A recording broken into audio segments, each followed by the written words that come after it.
৩ থেকে ৫ বছর শিশুর ভাষা শিক্ষার প্রথম ধাপের এই ভিডিওতে আপনাকে স্বাগত।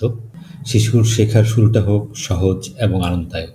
এই প্রত্যয়ে পাঠশালা প্রি স্কুল শিশুর প্রারম্ভিক বিকাশ ও শিক্ষার উপর ভিত্তি করে বিভিন্ন ধারাবাহিক ভিডিও পাবলিশ করে যাচ্ছে, যা দেখে এবং অনুসরণ করে একটি শিশু শিক্ষার্থীর বাবা-মা, অভিভাবক, শিক্ষক অথবা কেয়ার গিভার অথবা বাড়ির অন্যান্য যেকোনো সদস্যই ঘরে বসেই শিশুর প্রারম্ভিক বিকাশ ও শিক্ষার নিশ্চিত করতে সহযোগিতা পেতে পারেন।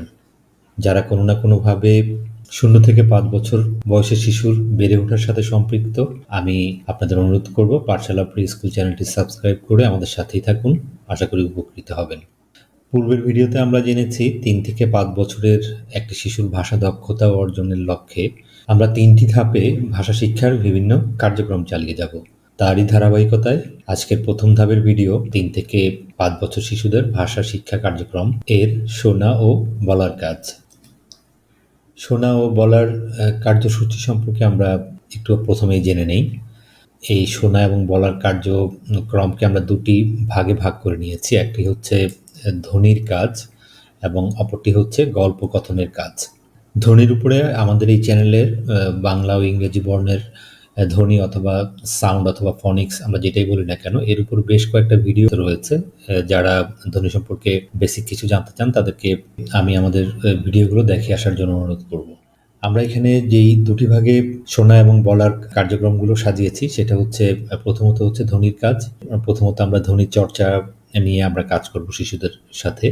তারপরে হচ্ছে ধ্বনি দিয়ে শব্দ গঠনের ব্যাপারটা শিশুদের দৈনিক শিক্ষা কার্যক্রমের আওতায় আনতে হবে এবং শব্দ থেকে ধ্বনি অর্থাৎ শব্দ থেকে ধ্বনি আলাদা করে বের করে নিয়ে আসারও যে কার্যক্রম বা প্রক্রিয়াটা আছে সেটাও আমরা শিশুর দৈনন্দিন শিক্ষা কার্যক্রমের আওতায় আনব। এরপরে অপরদিকে রয়েছে গল্প কথনের কাজ, অর্থাৎ গল্পের কথন বলতে কথোপকথন অথবা কথার মাধ্যমে আমরা গল্প করব শিশুদের সাথে। যেমন এখানে উদাহরণগুলো বা কার্যক্রমগুলোর হেডলাইনগুলো দেখলে আপনারা বুঝতে পারবেন। প্রথমত হচ্ছে কথোপকথন, তারপরে হচ্ছে শিশুদের সাথে আমরা কোনো অভিজ্ঞতার গল্প নিয়ে কথা বলবো। তারপর হচ্ছে ধারাবাহিক গল্প বলা, যেমন যে কোনো একটা গল্প আমরা শুরু করলাম, সেটা প্রথমে শিশুদেরকে শেখাবো এবং সেটা ধারাবাহিকভাবে শিশুরাও আমার সাথে সাথে বলার চেষ্টা করবে, অথবা আমি হয়তো গল্পের একটি সেন্টেন্স বললাম, সেই দ্বিতীয় সেন্টেন্সটি বলবে। এই ধরনের গল্প বলা শিশু শিক্ষার দৈনন্দিন কার্যক্রমের আওতায় আমরা সন্নিবেশিত করব। তারপর হচ্ছে শব্দ দিয়ে বাক্য বলা। আমরা ছোট ছোট যে পরিচিত শব্দগুলো আছে, যেগুলো শিশুরা সাধারণত শব্দের সাথে পরিচিত হয়েছে, সেই সব শব্দ দিয়ে আমরা বাক্য তৈরির সেই কার্যক্রমগুলো আমরা শিশুর সাথে করব। তাহলে আমরা যে কার্যক্রমগুলো ধ্বনি এবং গল্পকথন নিয়ে করব, সেটার আসলে কোন উদ্দেশ্যে আমরা শিশুদেরকে নিয়ে এই কার্যক্রমগুলো পরিচালনা করব। এটা একেবারেই শিশুর ভাষা শিক্ষার প্রাথমিক পর্যায়ের কাজ। এটার মূল উদ্দেশ্য হচ্ছে শিশুর যেই ভাষাবৃত্তীয় বিকাশ রয়েছে সেই বিকাশের উন্নয়ন সহায়তা করার জন্যই এই কার্যক্রমগুলো শিশুদের সাথে আমরা করব।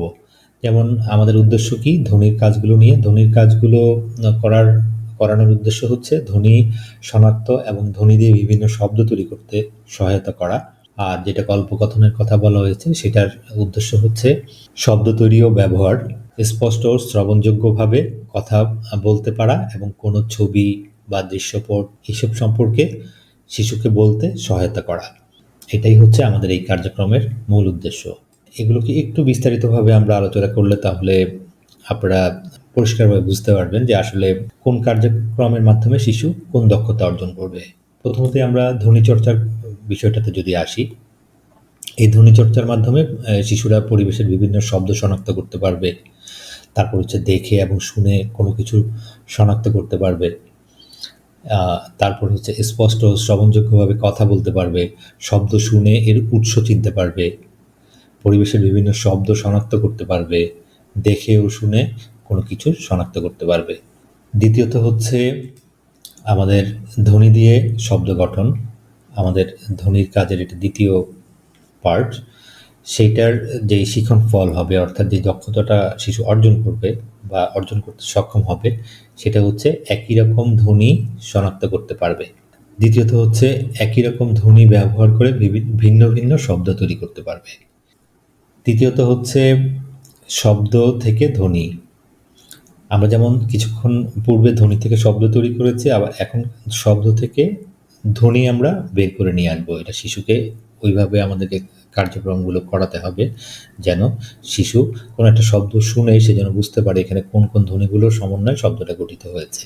যাই হোক, এই কার্যক্রমের মাধ্যমে শিশু যে দক্ষতা অর্জন করবে, শিশু শব্দ থেকে ধ্বনি আলাদা করতে পারবে, একই রকম ধ্বনি ব্যবহার করে ভিন্ন ভিন্ন শব্দ তৈরি করতে পারবে এবং একই রকম ধ্বনি শনাক্ত করতে সক্ষম হবে।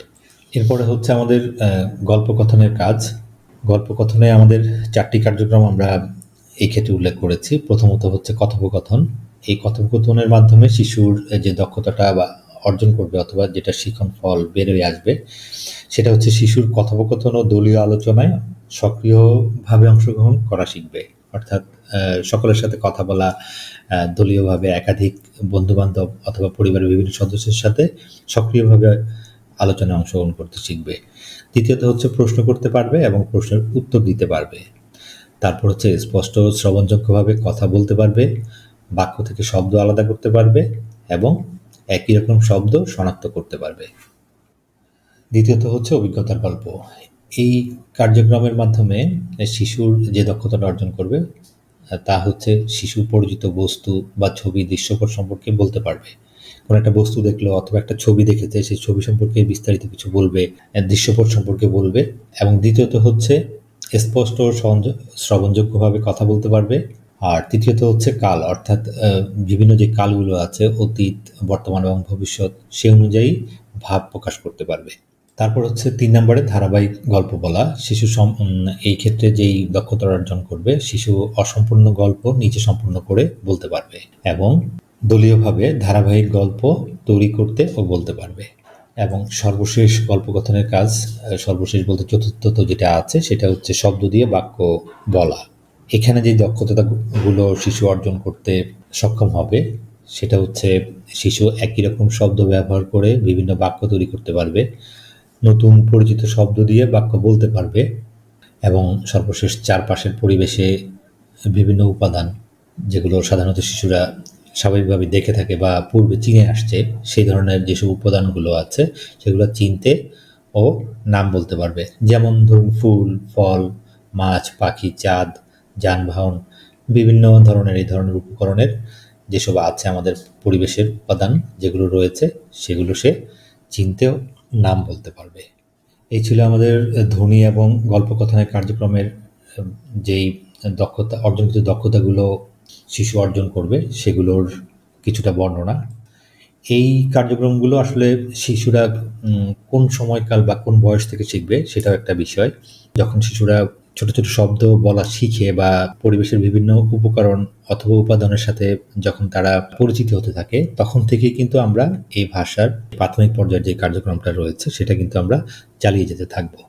এটা 2 বছর 6 মাস বয়স থেকেই আমরা শুরু করতে পারি অথবা 3 বছর বয়স থেকে হতে পারে। যখন বাচ্চারা স্পষ্টভাবে কথা বলা শুরু করে, সেটা ধারাবাহিকভাবে আমরা 4 বছর পর্যন্ত কমপক্ষে কার্যক্রমগুলো চালিয়ে যাব, অথবা যতদিন এই দক্ষতাগুলো শিশু অর্জন করতে সক্ষম না হয় ততদিন পর্যন্ত আমাদের এই কার্যক্রমগুলো চালিয়ে যেতে হবে।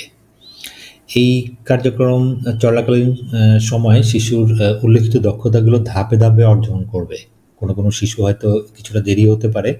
সব শিশুরা একই বয়সে দক্ষতা অর্জন করবে এটা ভাবার কোনো কারণ নেই। আমরা এটা নিয়ে এত উদ্বিগ্ন বা খুব তাড়াহুড়া করারও কোনো প্রয়োজন নাই। তবে যদি মনে হয় যে আপনার শিশুর কোনো ধরনের ভাষাগত সমস্যা রয়েছে কিনা বা ভাষার দক্ষতা অর্জনে কোনো সমস্যা হচ্ছে কিনা সেই দিকে আপনাকে যাচাই করতে হবে। শিশুর ভাষাগত সমস্যা নিয়ে আমার এই চ্যানেলে একটি প্লে লিস্ট রয়েছে, সেখানে প্রায় 8 থেকে 9টি ভিডিও আছে। যেই প্লে লিস্টের নাম হচ্ছে শিশুর ভাষাগত সমস্যা ও সমাধান। আমি অনুরোধ করবো আপনারা সেই ভিডিওগুলো দেখে আসবেন।